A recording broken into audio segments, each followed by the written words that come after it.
guys, it's Natsu.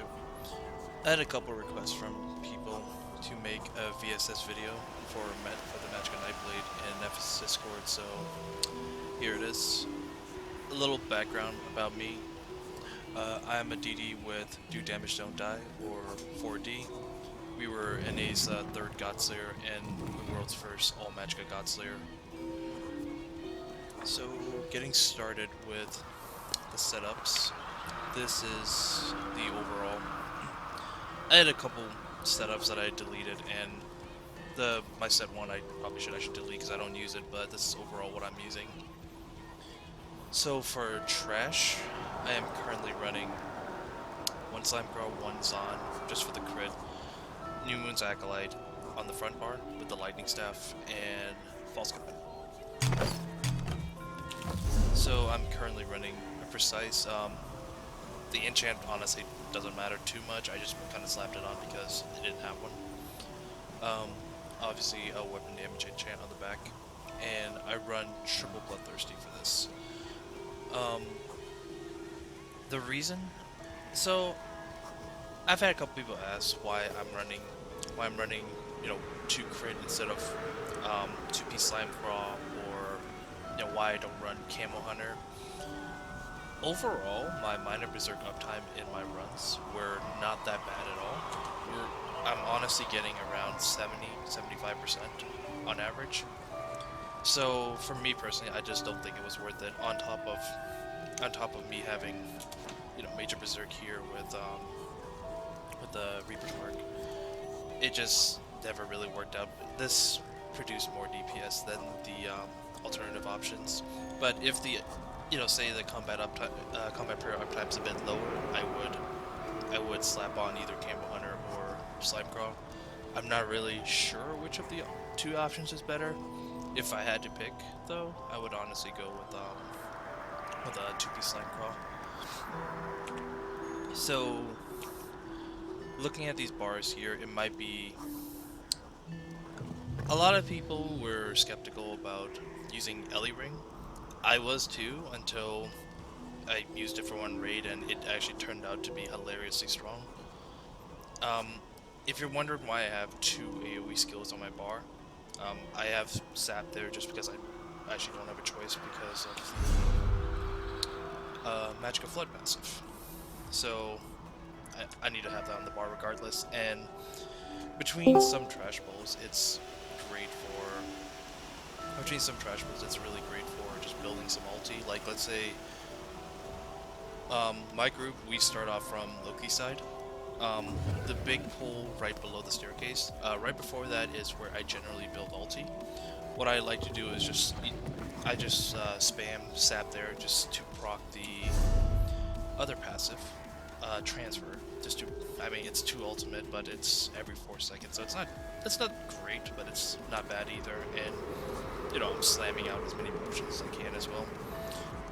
Mainly because I try to have a Destra ready for the beginning of Loki, which I'm K1 for that. But we'll get to that later. Reaper's Mark is one of my favorite skills in Trash. It's very good as a pre-buff. Like, how I'll normally do Trash is channel, and first thing I'm going to do is just start off with Proxy. Get away from that thing so I don't hit me.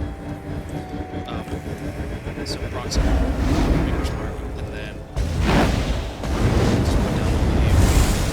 What I'd like to do is go in and speed this up and then just back up out of it, just for safety. Proxy, you shouldn't recast it. It will not be worth, especially if the trash pack dies really fast, it's not going to be worth bothering to recast. And with how fast we're killing things, it was honestly just better to just let the dots run out and just start spamming Ellie Ring. Let's see.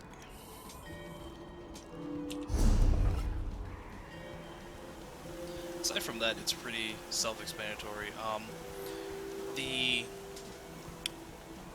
The cost increase from New Moon's Acolyte is a bit rough, but it is pretty well offset by Perfected False Gods. That really does help a lot with the sustain and with constant killing of the ads. Even with elite shock ring costs 3,000, they're almost 3,100 magic. It is a little bit on the expensive side, but you can honestly make do with it. So moving on to Loki.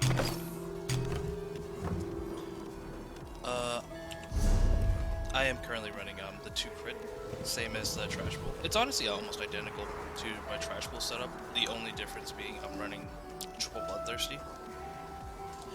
One thing to note, I'm cage 1, but I am running triple bloodthirsty mainly because my group skips the first cage after 20%. If your group cannot do that, I highly recommend not doing that. I would recommend going with 2, maybe even 3 infused. That unique circumstance is what allows me to run 3 bloodthirsty.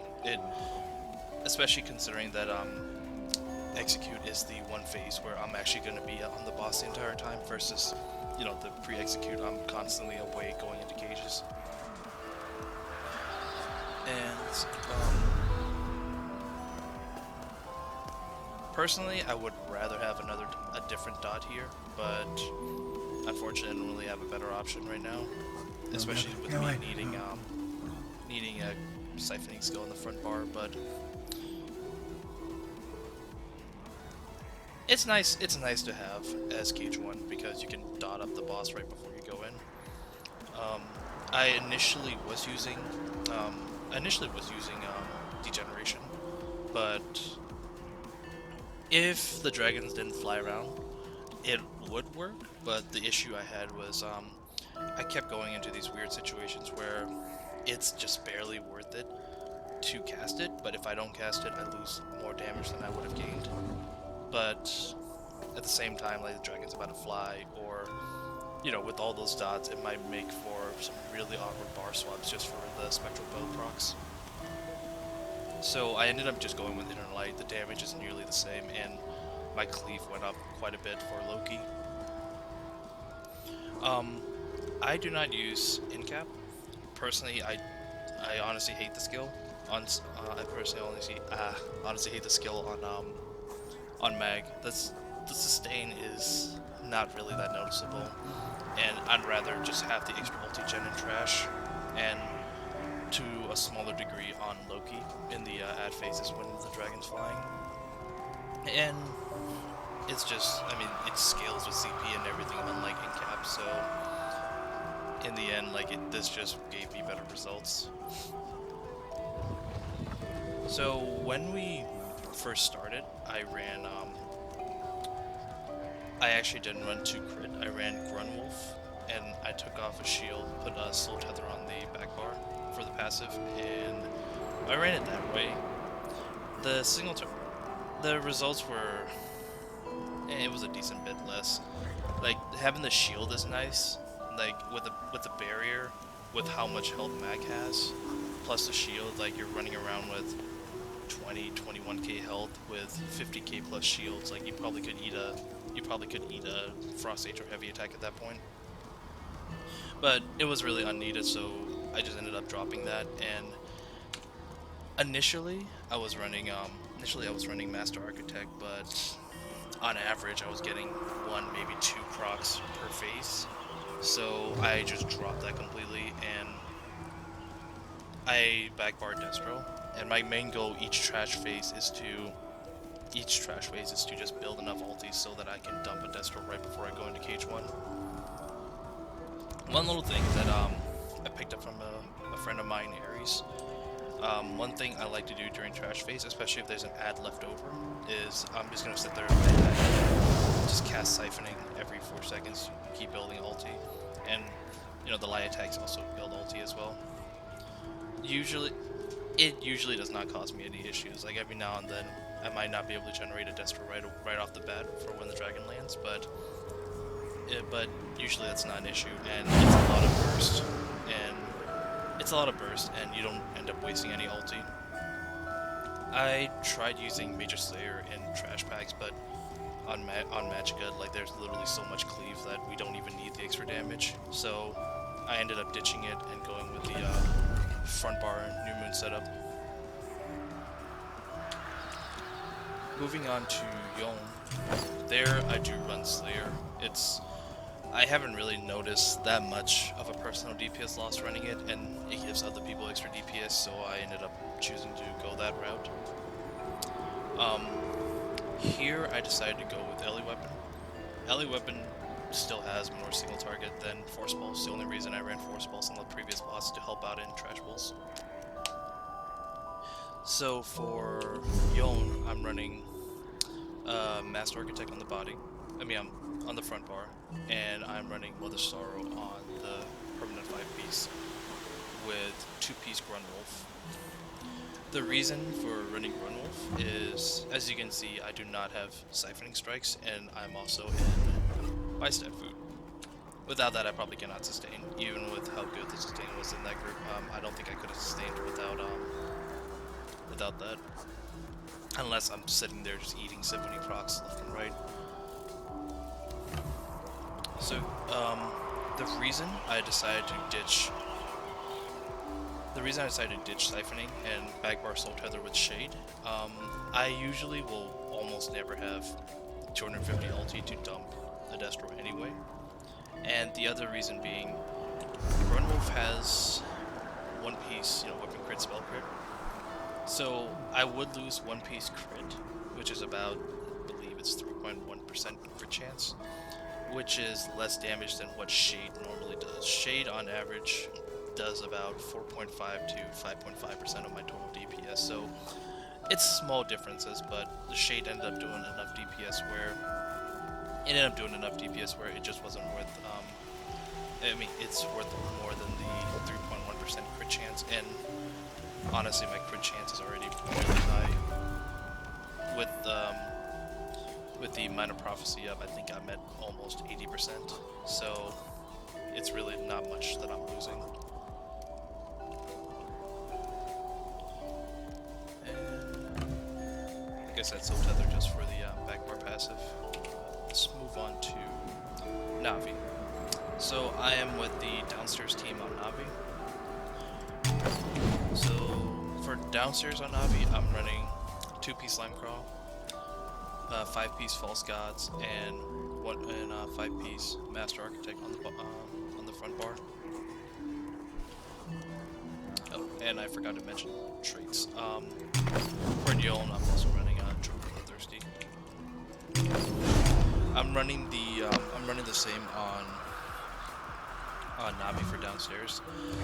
So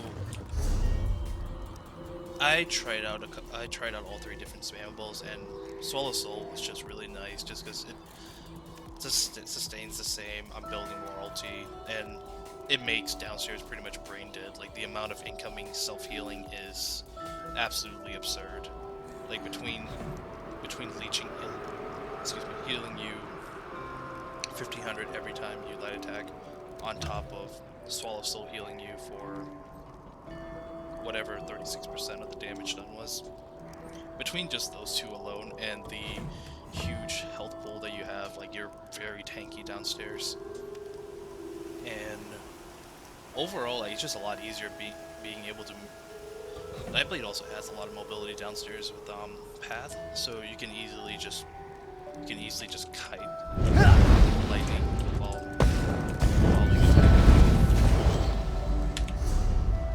So downstairs I opted to run Ellie Drain since I had a free slot.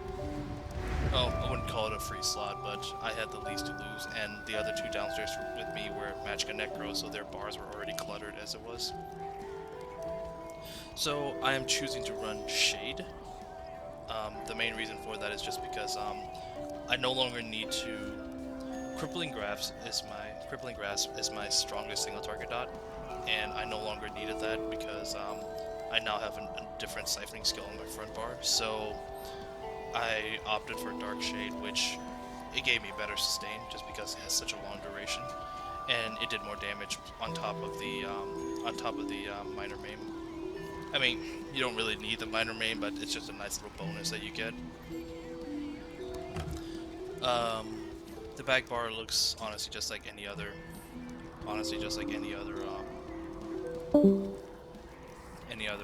DPS setup. Path is just, I mean, it's a strong ability. It's really nice for the speed. There's not much negative you can really say about it. Walls really only real downside is that they cost too much, 4,100. If you played before the cost increases came in, you know what I mean by it costs too much. Siphoning, not much need to be said. It's just your sustain downstairs.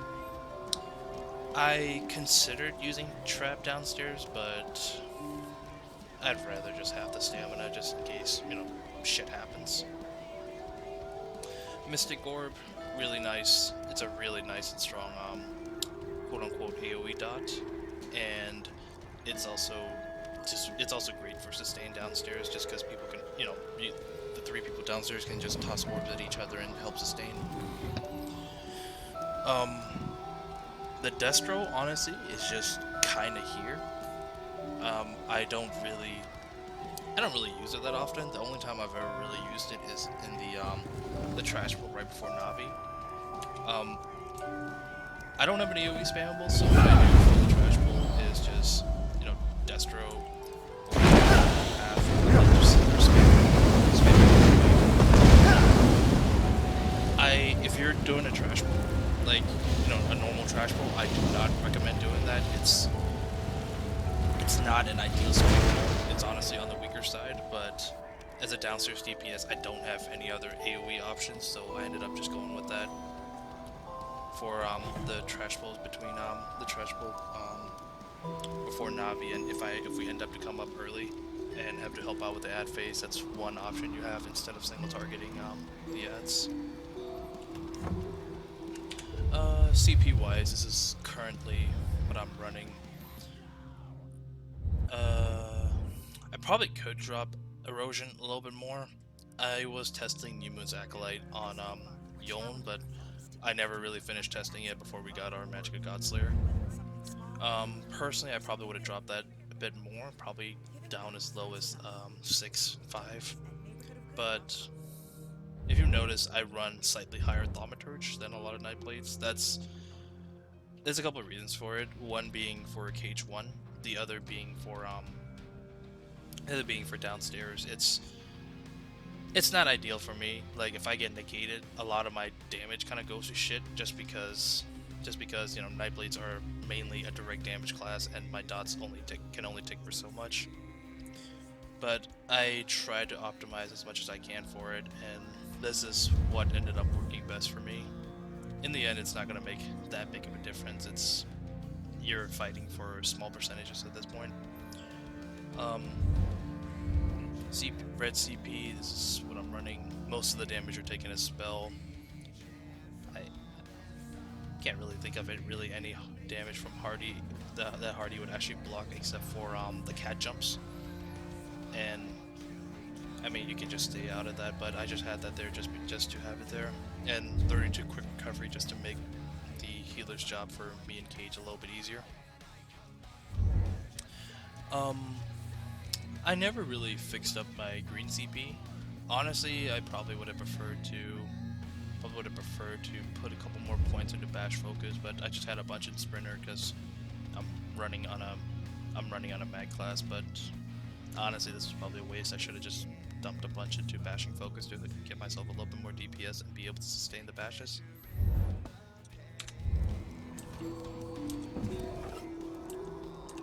But yeah, guys, that's what I ran for our Magic Godslayer in VSS. If you have any questions, just give me a holler. I'm in Nephis' Discord, and I'm in quite a lot of Discords. Just if you ever need help, just ping me, and I'm very much willing to help out. Have a good day, guys.